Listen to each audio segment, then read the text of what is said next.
देखते होंगे visa, master card या रुपए लिखा होता है, इनमें से कौन सा बेटर होता है, और भारत सरकार ने और आरबीआई ने किस नियम के तहत मास्टर कार्ड को नए कार्ड इशू करने पर बैन लगा दिया है। देखिए एटीएम जो होता है इसका पूरा नाम होता है ऑटोमेटेड टेलर मशीन। इसकी खोज 1967 1967 में इंग्लैंड में की गई थी, लेकिन खोजकर्ता का नाम था जॉन सेफर्ड बॉरेन। इनका जन्म 1925 में भारत के मेघालय राज्य के शिलोंग में इनका जन्म हुआ था। तो इनके खोजकर्ता अगर इनका देखेंगे तो ये भारतीय थे। आज एटीएम का बहुत ज्यादा यूज हो गया। अब इस एटीएम कार्ड में दो टाइप के बेसिकली कार्ड देखने को मिलता है। डेबिट कार्ड, डेबिट कार्ड क्या होता है? देखिए ये हमारे पैसा खुद के बैंक में जमा पैसे को निकालने का एक रास्ता होता है। कार्ड और किसी भी टाइप की एटीएम में तो पैसा नहीं होता, हमारे अकाउंट में रहता है, अकाउंट में खत्म, एटीएम किसी काम का नहीं रहता है। पहले जमाने में क्या था कि पैसा निकालने के लिए आपको बैंक में जाना पड़ता था, वहां विड्रॉल फॉर्म कर बना भर के दीजिए तो बैंक देगा, या फिर आप चेक साइन करके दीजिए किसी भी बैंक में तो आपको पैसा दे देता था। इस सिस्टम की एक अच्छाई थी कि ये सिक्योर रहता था, हैक वगैरह नहीं होता था। लेकिन इसकी सबसे बड़ी खराबी थी, ये तभी काम करेगा जब बैंक खुला रहता था, और इसमें प्रोसीड करने में काफी लंबा टाइम लगता था। चेक से तो काफी लंबा टाइम हो जाता था, और संडे के दिन ऑफिशियली बैंक बंद रहते हैं, छुट्टियों के दिन, त्योहार के दिन, रात के टाइम पे, तो आप इसे 24 घंटे नहीं बैंक पैसा निकाल सकते थे। तो इसी के लिए एटीएम काम आया। एटीएम के लिए क्या है कि आपको बैंक में नहीं जाना पड़ेगा। अब एक बैंक को सेटअप करने में काफी खर्च आते हैं, उसकी बिल्डिंग्स, उसका पावर बैकअप, उसके स्टाफ, मैनेजमेंट, काफी खर्च आता है। जबकि एटीएम बैठाने में कुछ नहीं जाता है, एक ब्रांच जितने में बैठ जाता है उतने में 50 एटीएम लग जाएगा, और पैसा सेम निकलेगा जितना बैंक देगा वहां पे। तो इससे एक काफी अच्छा सिस्टम काम करने लगा यहाँ पर। इसे इस बैंक जो हमें एटीएम कार्ड देती है उस पर डेबिट कार्ड लिखती है। तो डेबिट कार्ड हमारे पैसे निकालने का एक बहुत सुपर फास्ट माध्यम हो गया। ये दिन रात पैसे निकाल सकते हैं इससे,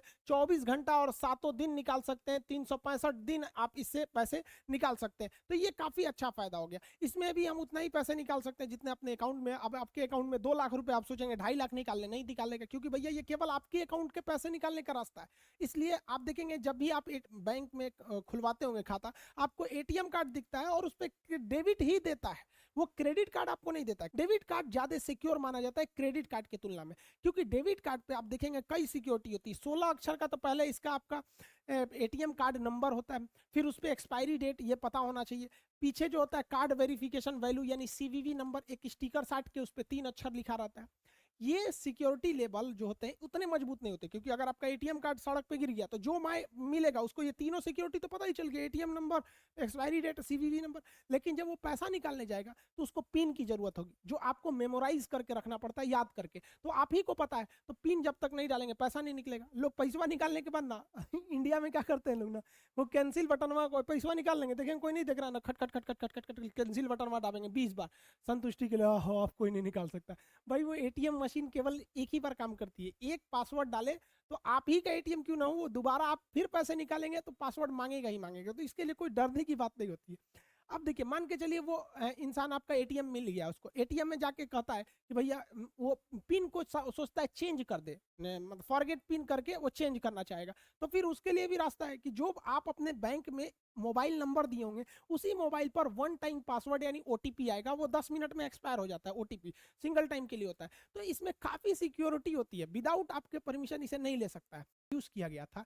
तो जिस बैंक का एटीएम है, जैसे आईसीआईसीआई का एटीएम है, तो आप आईसीआईसीआई के ही एटीएम मशीन से आप पैसा निकाल सकते थे पहले। अब ना ऐसा हो गया कि किसी भी बैंक का एटीएम है, किसी भी बैंक के एटीएम में घुसाड़ दो, लेकिन पहले ऐसा नहीं था। पहले जिस बैंक का एटीएम है उसी बैंक में वो काम करता था। लेकिन जैसे जैसे पॉपुलेशन बढ़ा, लोगों को बैंक से जोड़ा गया, जनधन योजना में तो पूरा लोगों को बैंक से जोड़ने की बहुत अच्छी कोशिश थी। तो जब बैंक में बहुत भीड़ बढ़ने लगा तो पता चला किसी को इमरजेंसी में जरूरत है, उसके पास एसबीआई के एटीएम देख रहा है, एचडीएफसी में तो निकलबे नहीं करेगा। तो ऐसा पहले सिस्टम था, मतलब एकदम शुरुआती दौर में जब एटीएम की नई नई खोज थी। तो ऐसा होता क्यों था, देखिए ध्यान से।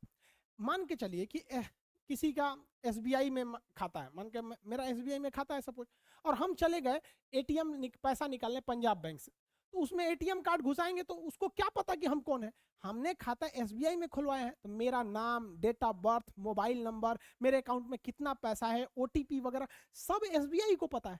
कार्ड एसबीआई ने दिया, हम उसको कोच देंगे, उसको पता नहीं, मशीन कहेगा कौन हो भाई, हम नहीं पहचानते हैं तुमको, पता ही नहीं चलता था। क्यों?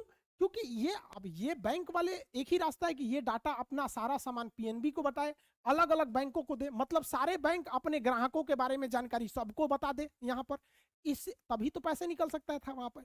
इससे एक घाटा क्या होता था कि हर बैंक दूसरे बैंक के कस्टमर को चाहेगा फोड़ ले, क्योंकि अगर उसको डाटा पता चल जाएगा, अब मान के चलिए आईसीआईसीआई को पता चला गया एसबीआई में 100 सबसे अमीर आदमी, पता चल जाएगा किसका पैसा, तो उसको फोन करेगा सर हम आपको ज्यादा सुविधा देंगे, है कि नहीं? तो उसको डिस्टर्ब करने लगे, नहीं देखते फोन करके कहेंगे सर नमस्कार मैं जहरीली बोल रही हूँ आईसीआईसीआई बैंक से, क्या मैं आपको काट लूं?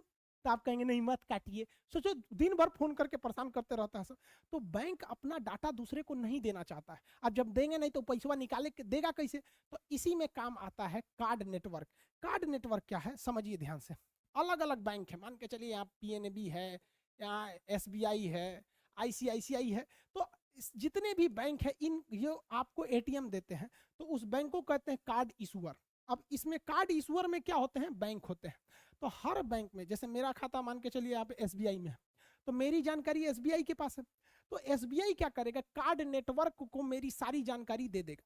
जो मेरे कार्ड पर नेटवर्क लिखा होगा, जैसे वीजा लिखा होगा या मास्टर कार्ड या रुपए, तो मेरी जानकारी दो लोगों के पास चली गई।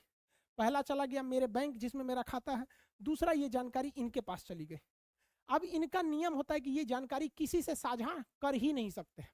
अब क्या होगा कि मान के चलिए मेरा एसबीआई में पैसा था, हम चले गए आपका सेंट्रल बैंक ऑफ इंडिया में से पैसा निकालने के लिए, तो सेंट्रल बैंक ऑफ इंडिया को मेरे बारे में पता ही नहीं है, और वो डायरेक्ट एसबीआई से पूछ नहीं सकता है, और पूछेगा भी तो एसबीआई इनको बताएगा नहीं, कहेगा मना कर देगा, तुम भड़का लेगा मेरा कस्टमर। तो एसबीआई अपनी जानकारी किसको दे रखा है, कार्ड नेटवर्क को। मान के चलिए कि मेरे पास वीजा कार्ड था, तो मेरी जानकारी वीजा के पास भी थी, तो सेंट्रल बैंक का एटीएम मेरे एसबीआई से मेरी जानकारी नहीं मांगेगा, मेरे नेटवर्क से वीजा से मांगेगा, और वीजा उसको प्रोवाइड करा देगा कि हाँ भैया आदमी ठीक ठाक है, पैसा इनके पास है, आप इनका पैसा निकाल के दे दीजिए। तो अब आप समझ गए कि किसी भी बैंक से एटीएम दूसरे से निकल सकता है, किसके माध्यम से, कार्ड नेटवर्क के माध्यम से। डाटा इन्हीं के पास रहता है, और यही आपको ओटीपी सेंड करते हैं, कार्ड बना के भेजते हैं, अलग अलग सुविधाएं देते हैं, आपका नंबर ब्लॉक करते हैं, ये सब करते हैं, इसके बदले में यही चार्ज लेते हैं। लेकिन ये बताते नहीं है कि हम 500-600 रुपया सालाना आपसे चार्ज जो ले रहे हैं हम ले रहे हैं। ये क्या करते हैं, बैंक कार्ड इशूअर बैंक को कहते हैं कि देख भैया तोरा ग्राहक है, कार्ड यूज कर रहा है, हर साल 500 रुपया काट लेना, हमको पहुंचा देना। अब आप सोचेंगे 500 रुपये में इतना सुविधा, सोचो भैया हर घर, एक घर में एक दो एटीएम है, तो उतना करोड़ों रुपया ये तो कमा रहे हैं ना, पूरी दुनिया से कमा रहे हैं ये लोग। तो इस तरह से ये काम होता है। अब जैसे मान के चलिए हम पैसा निकालने गए एसबीआई से, कहाँ पे, पीएनबी में, तो पंजाब नेशनल बैंक जो है, हम जैसे इसमें अपना कार्ड लगाएंगे तो ये जानकारी किससे मांगेगा, उसको पता है कि एसबीआई का ये एटीएम है, हमने जो इसमें लगाया है कार्ड वो एसबीआई का, लेकिन ये एसबीआई से मांगेगा ही नहीं, किसको, इसको पता है कि वो एसबीआई नहीं देगा, तो ये किससे मांगेगा, कार्ड नेटवर्क से। अब कार्ड नेटवर्क मेरा मास्टर कार्ड भी हो सकता है, या कार्ड नेटवर्क मेरा वीजा भी हो सकता है। अब ये वीजा से कहेगा कि पता करो तो किस अकाउंट में, तो कहा हाँ हाँ हमको पता है, एसबीआई में इनका अकाउंट नंबर है फला फला फला, तुम सेव नहीं करना, एटीएम कार्ड, एटीएम मशीन किसी के डाटा को सेव नहीं कर सकती है, तो इसको बताएगा, पैसा निकल जाएगा यहाँ पर। समझ में आ गया?